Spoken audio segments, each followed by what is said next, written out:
The wind has blown a sand dune in front of it.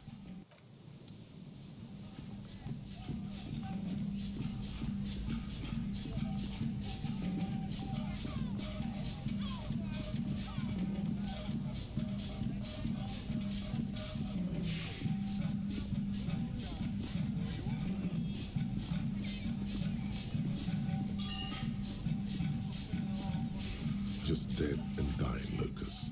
Poor things.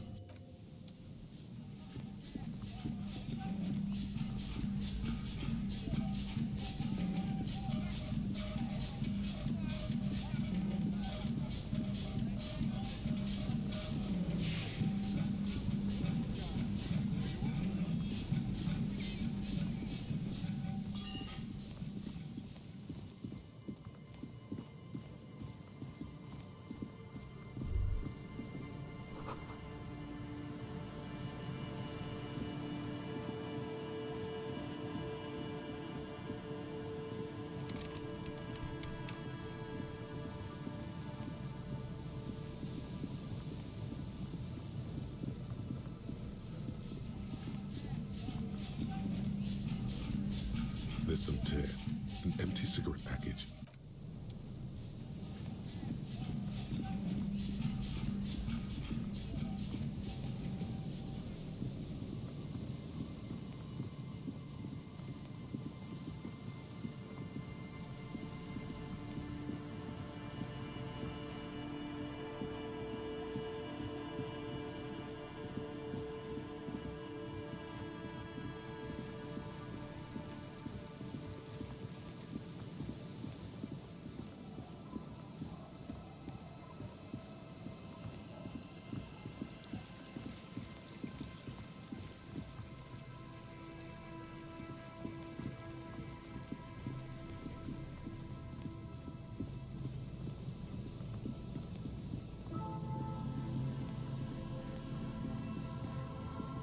A few locusts trudge along the wall of the trap.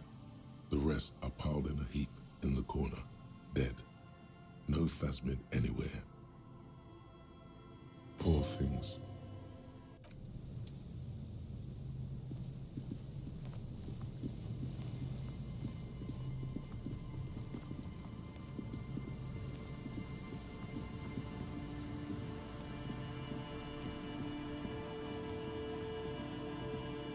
The trap is filled with dead and dying locusts. Most of them aren't moving anymore. You still can't see a phasmid anywhere. Poor things.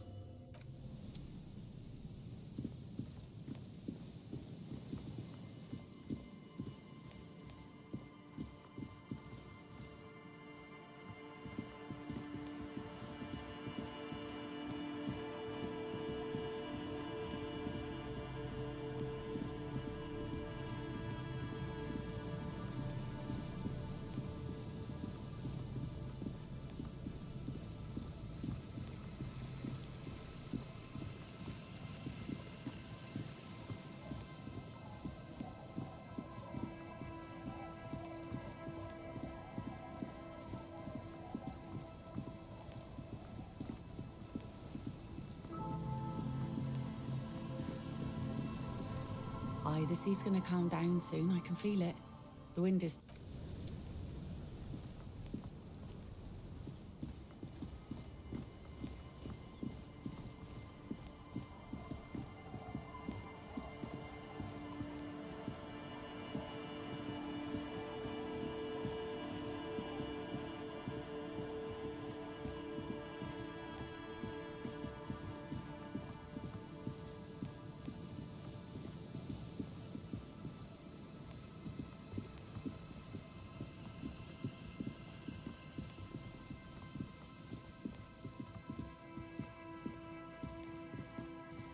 The trap is full of locusts, but they seem weak and unhealthy.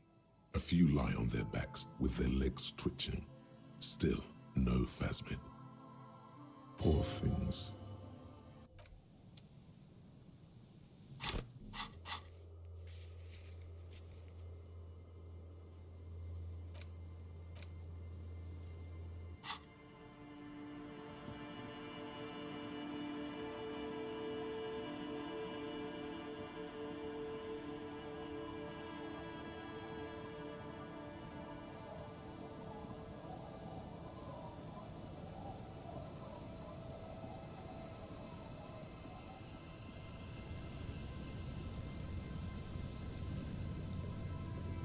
You're back. Good. What can I help you with? More lessons in basic reality? My favorite part of the day. Go ahead, ask me anything. What is all of this? The scent, the sound, the air. What world? The only one, I suppose. The world of matter. And its pale antipode. The camera of her mind glides over the surface of the water.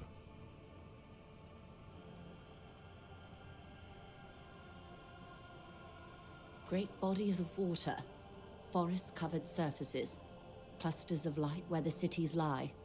You've seen the montage. We all have. This world is enough. There is a term of endearment they coined for it in the DeLorean century, when humanity was high on this world, discovering more and more of it, these archipelagos included. Elysium.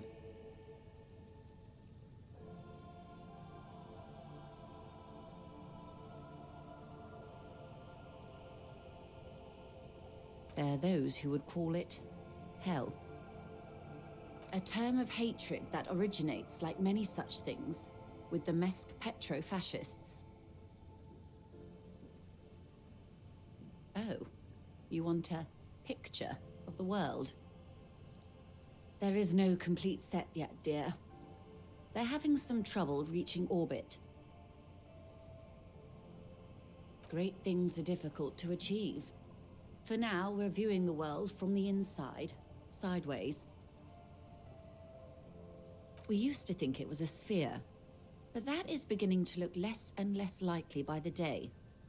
You wouldn't know it from the tabloids, but the ORG nations have been launching weather balloons into the lower ionosphere since the 30s. ORG, Occident Revichol-Grad.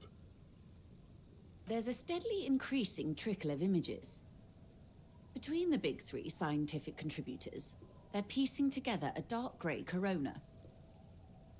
Yes. Pale covers 72% of the surface. There are grey flares and prominences, even arcs above entire isolas. The images are blurry, but if there was a sphere in there, it certainly looks like it fractured a long time ago. A cold fear seeps into you. You seem to be spooked. Please don't. They say there is a rarefied envelope of matter surrounding the darkened disk of our planet. That is, if we are still living on a planet. Or, to speak more plainly, imagine vast swathes of land disrupted by nothingness. I am sorry, dear. It must sound quite terrifying through the acute encephalopathy. Even scientific positivism isn't entirely convinced about what we're dealing with here. But this is one of the greatest questions of our time. Maybe when they get the complete set together, it will jolt us out of our rut, bring us together, however naive it may sound.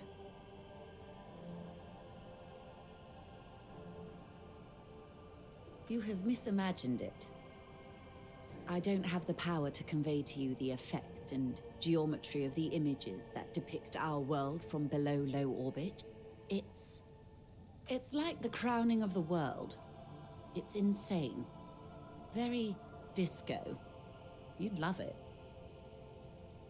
See? Everyone finds something worth holding on to in this world, however wasted its opportunities. Suddenly, you're conscious of yourself standing there, on whatever this all is. Your arms hang down by your sides. The lieutenant observes you both, silently. He adjusts his glasses. The Pale is not, technically speaking, part of reality. Yes. Also, I think we've had enough excitement for today. We do have a case to attend to. His voice is low, but firm. All she can say is, Of course, Lieutenant. Let's try something else.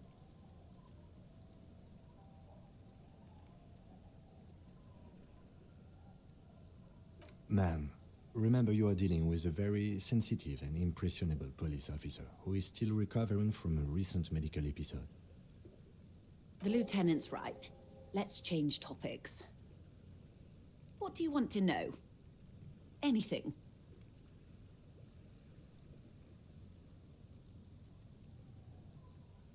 But she wants to tell you. You could sneak back later when he's not around, unless you can convince him to step aside.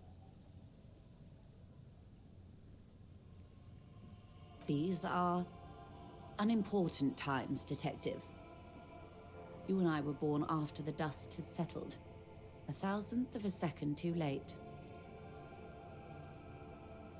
For the big time. The revolution.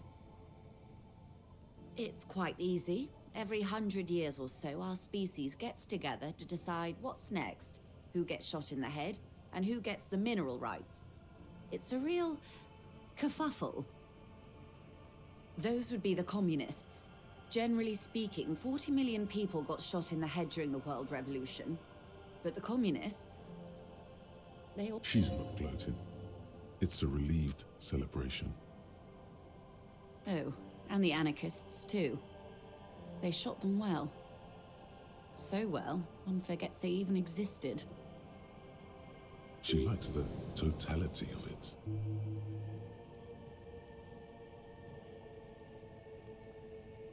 Indeed.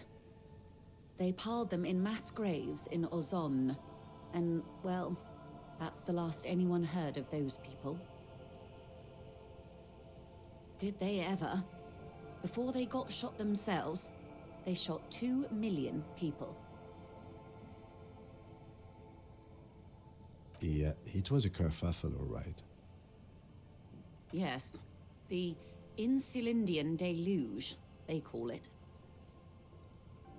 Oh, lots of people.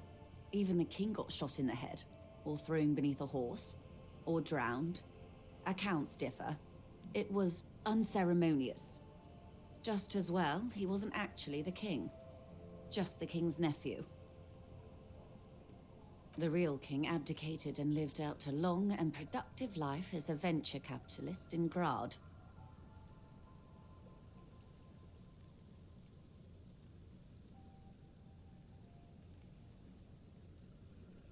About head shooting, the liberals got the mineral rights. And by mineral rights, I mean everything.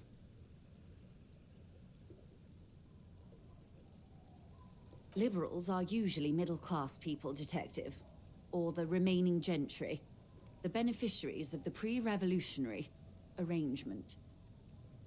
Some were rich enough to stay with the Constitution, with monarchy. Big mistake. Others bet on the revolution. They were called the ultras, or ultra-liberals. They fared well. They didn't win so much as survive. We were the last ones standing when the war ended. Everyone else got shot in the head, remember? We. She's one of them. Of course. To foreign intervention, the coalition. Those people really took the mineral rights. The liberals took everything that wasn't nailed to the ground. The coalition took the ground. The ocean, the laws, and the people. The coalition of nations. Grad, Mesk, Vesper, Messina, Oranje, and Sur-le-Clay, the armed center of the world. They landed here and ended the revolution. It was the moralist thing to do. There is bitterness in her voice, tempered with understanding. She is critical, but ultimately understands the cause.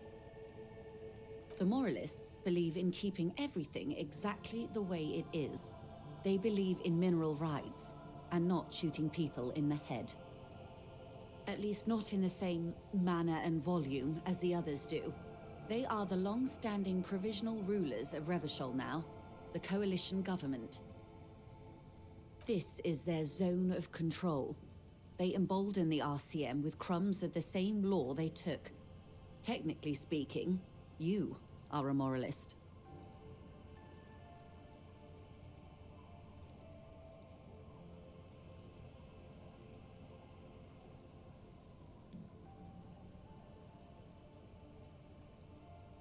Of course. Not easy to be moderate about head shooting in your line of work. The turn of the century revolution? Don't answer it. It's a trick question. The revolution began in '02 on the Isla of Grad, though by the end, nearly the whole world had gotten involved. It wasn't a who, but a what. A pandemic of Zarat, a particularly virulent prion disease, which the authorities in Grad proved unable to contain. Then Marzolf came along and overthrew the government. It made people overthrow their governments. Indeed, Zarat is a highly infectious microorganism that destroyed brain tissue. The actual causes of the revolution were material. The pandemic only provided the spark. From Revachol and Grad? Not far. The world managed to cauterize itself. Marzolf's government was overthrown in '08, and the coalition crushed the Revachol commune 2 years later. It was the end. Why? You and I, officer. Our lives in the zone of control. Something tells you her life and yours are not that similar. Maybe it's because she has a boat and you have that necktie? A pair of pants? No doubt. But we share the same time and position on the planet's crust. That counts for more than you think. A city-state divided into free market zones under the everlasting interregnum of the Coalition of Nations, and you, of course, the Citizens' Militia. The clatter of typewriter keys fills the main hall of the reappropriated silk mill, Precinct 41. Chad Tilbrook presses enter. Outside, Officer Elfboy Williams slams the door of an armored motor carriage. The Zone of Control is the third incarnation of Revachol, after the failure of the Suzerain and the Commune. Modernity. They developed the marvels of the inter-eastlery communication, telematic milieus, radiation, colored plastics. Meanwhile, in Revachol West, the aftermath continues for the 5th decade. 43 years. Hard to fathom, I know. The 20s saw a decade of urban war, west of the river leveled, offshore platforms in flames. Still, it's regarded as an improvement on what came before. '08 to '19 was simply hell. The 30s? Things settled down in the 30s. Revachol East transformed itself into the world's largest tax haven, with the international community's blessing. For the first time in a long time, it seemed like things were going somewhere. Then you happened. Your youth in the 30s. All that untaxed income must have fueled the new. That can only mean one thing. Yes, and quantitative easing. It was a market mirage, unfortunately. The 40s dispelled it. An Isla-wide hangover, you might say. So, here we are. Welcome to reality, baby. From the looks of it, the 50s haven't been much better for the Zone of Control. You can see it in her eyes. Days slipping away. We could have had so much more. Every one of us. If only we played it right. Good question. What would you have done differently? No, her first.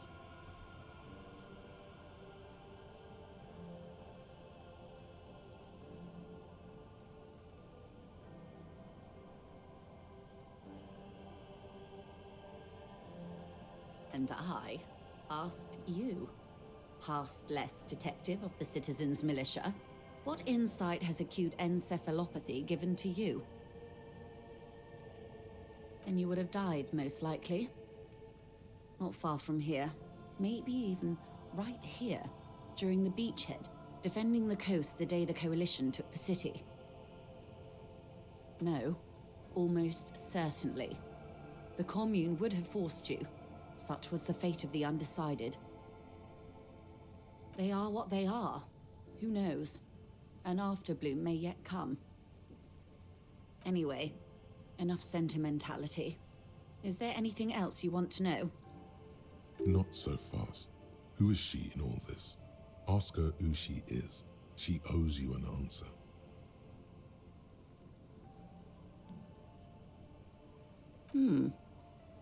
She won't maneuver her way out of this one.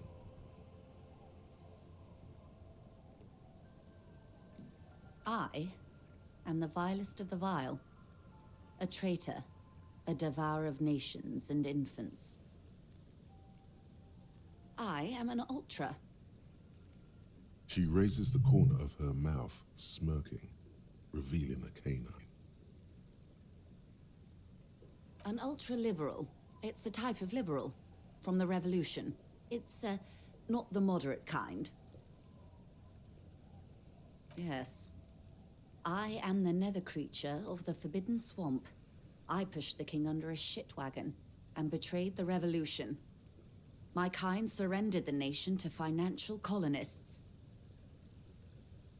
Perhaps you thought we'd gone extinct. After all, no sane person identifies as an ultra anymore. Not in broad daylight. Tell me, now that I've uncoiled myself, are you repulsed? In her green eyes, you see a mixture of truth and self-satire. Decades of guilt and pride. Forgive her. But only because you like pearlescent teeth and those light green eyes.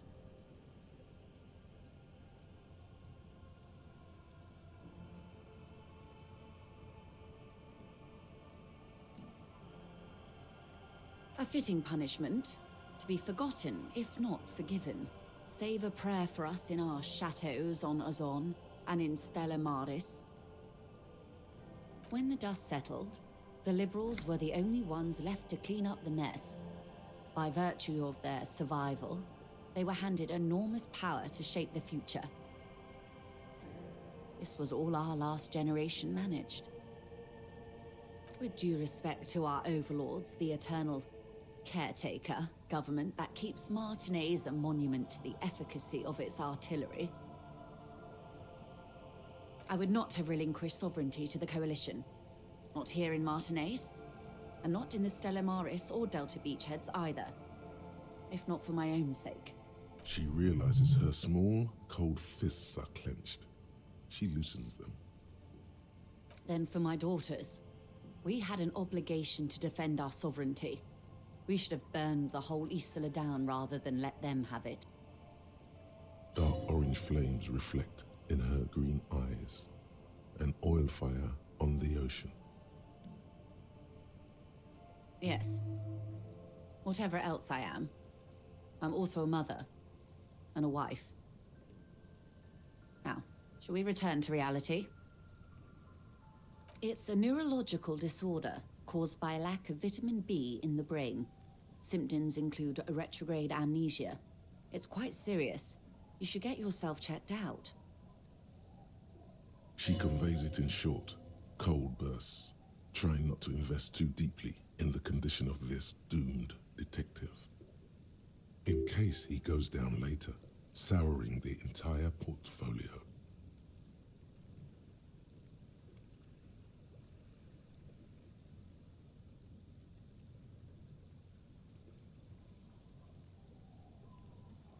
Be my guest. A bird? A sphenicid? A flightless bird of the polar regions?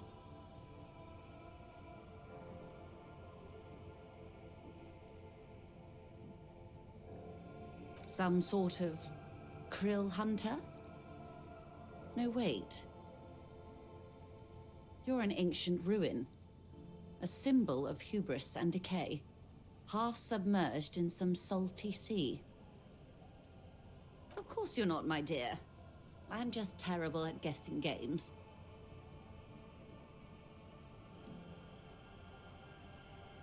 Of course. Ask me anything. Good idea. Just ask him. He won't make a scene. Fine.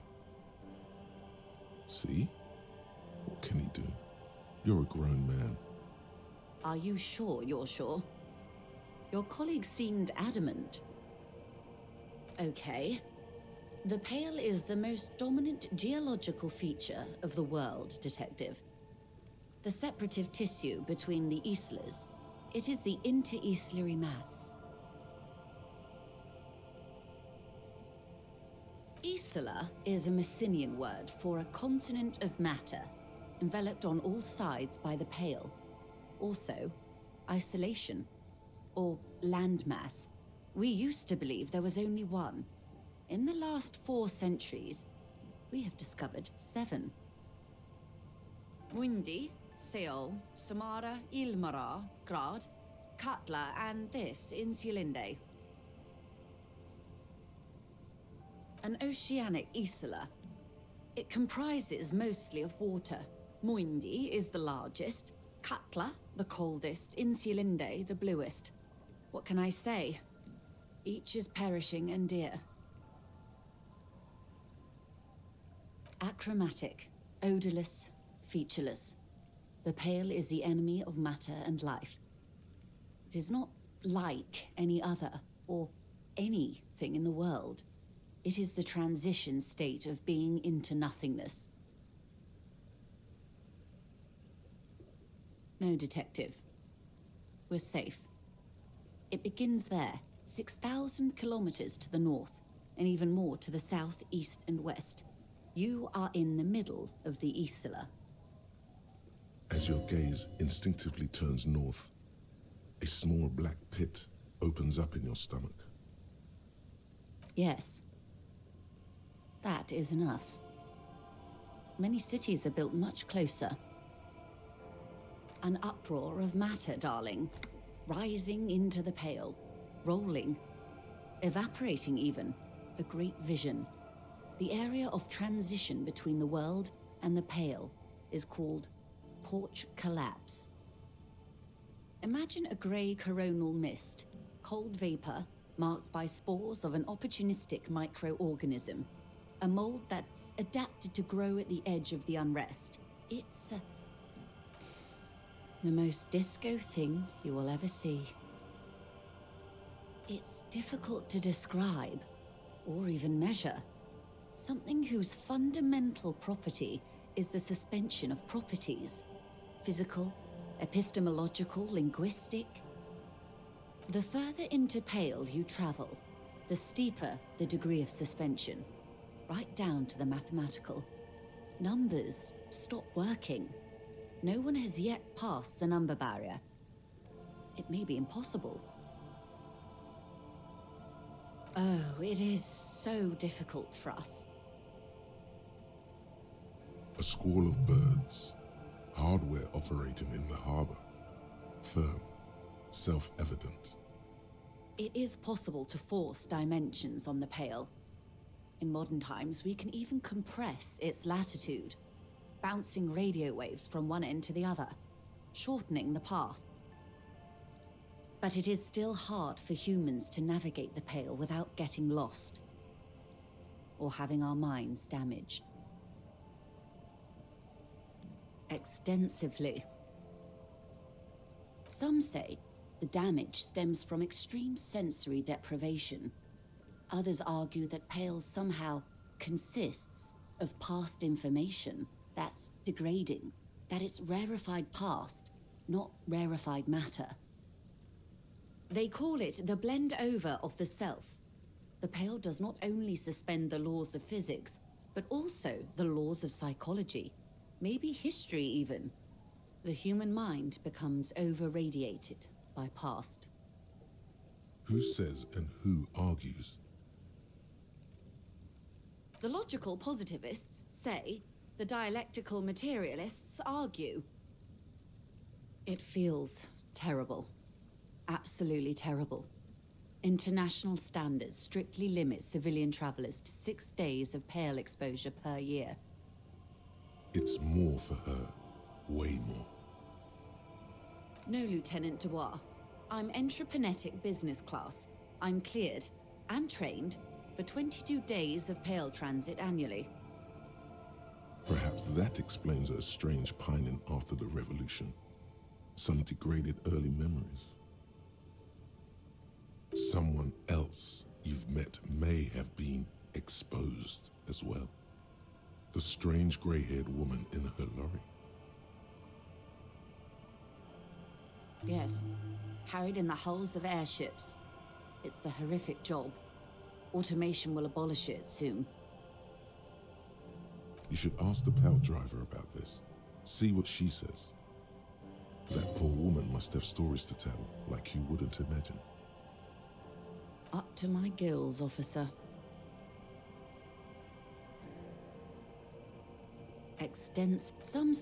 Who says and who argues? It feels... It's more for her. Way. No, Perhaps someone else you've met may have been. She's looking out toward the sea. What? She's over-radiated. And then some.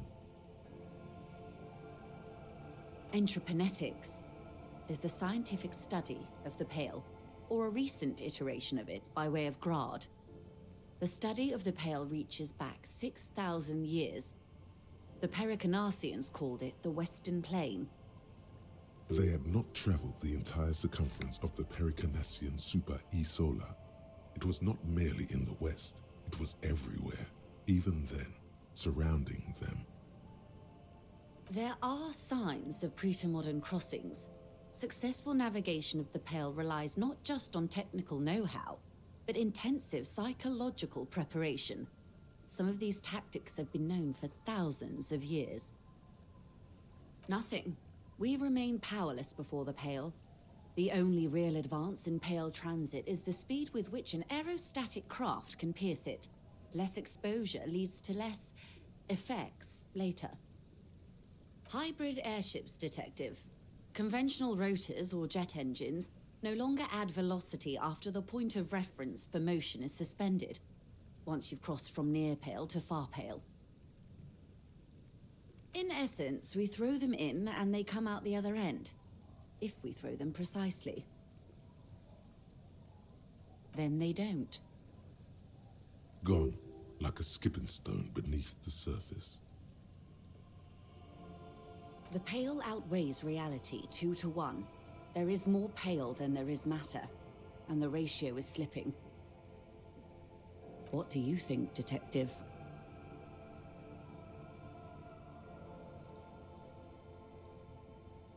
Precisely. One of the few measurable effects of the Pale is that it is expanding at an unknown rate. An intuitive conclusion of that development is that one day the Pale will cover everything.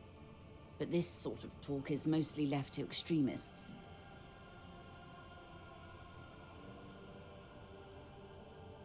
Most people, and indeed most private and government sector organizations, entire civilizations and religions even, find handy ways to ignore or downplay that knowledge. I suggest you do the same. Off we go. You see the hanged man's mouth open. One and all. They say Pale is death, but for the universe. Why should we just leave, and the world get left behind? Yes, sweet reality. But before we do, tell me, Detective, is this the first time you're hearing this? Do you really not remember anything?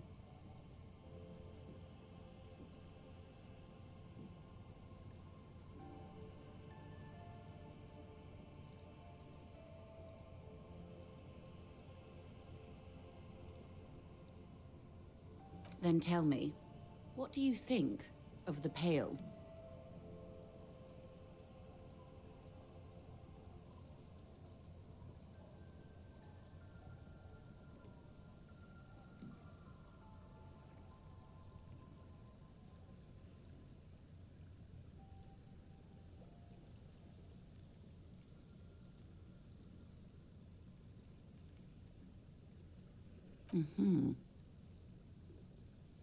You really didn't know. This does not spell good for the investigation, Detective. If you don't know even this, then...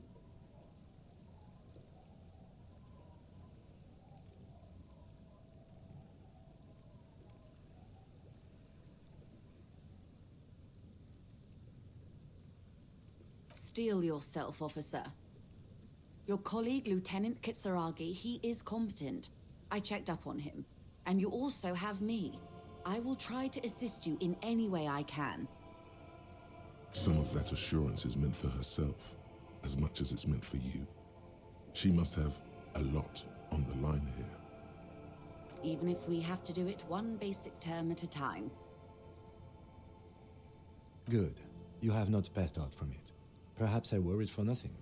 Are we still on the reality lowdown, or should we do actual police work now?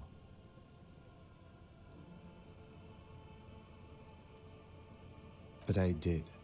Anyway. Damn it, you're a grown man, the lieutenant thinks. Shouldn't have gotten protective hair. Good luck, detectives.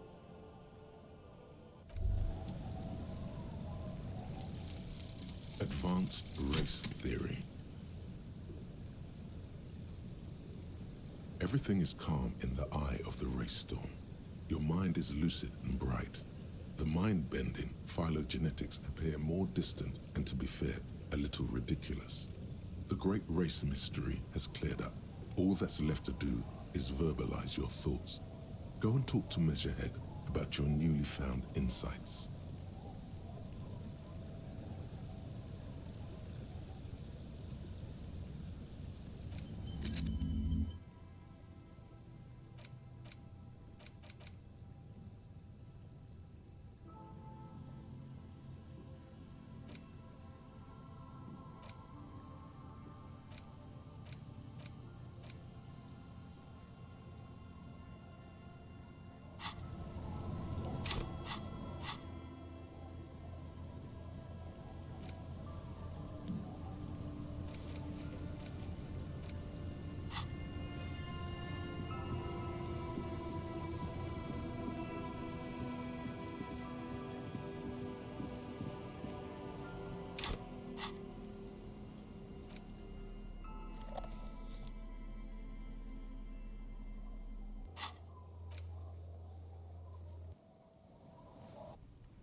The unpromising race pupil returns. And...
Confronted with the demise of his entire race, the bourgeois alcoholic degenerate focuses on gossip. Other people's lives are a refuge for him, from the burning race wreckage of his own. That's just tactless, Jan. You could have used this opportunity to overcome your narrow, Al-Ghul ravaged identity. Instead of unlocking the race enigma, you attempted to add to it unsuccessfully. Take solace from the fact that these thoughts will never entirely leave your brain. They will be with you on the day you die. The only germ of heroism in your body. Now go. I have beauty and truth to discuss with my woman. Damn, Jean. How are you so romantic? Was there an out of this for you with success? Or was the rhetoric game rigged? I can't tell.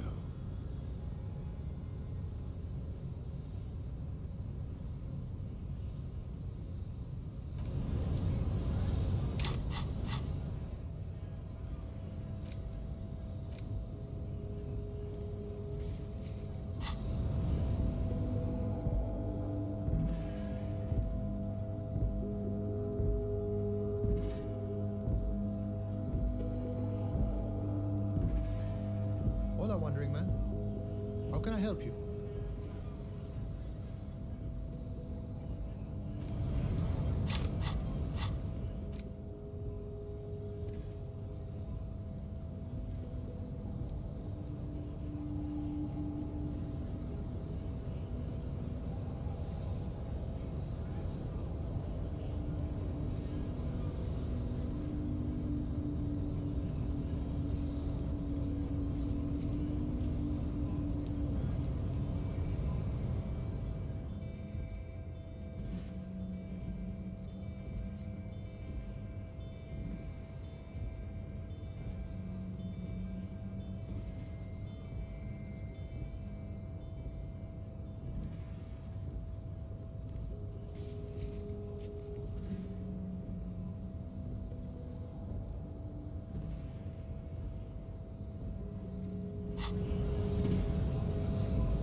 Officer, it's a fine day for questions.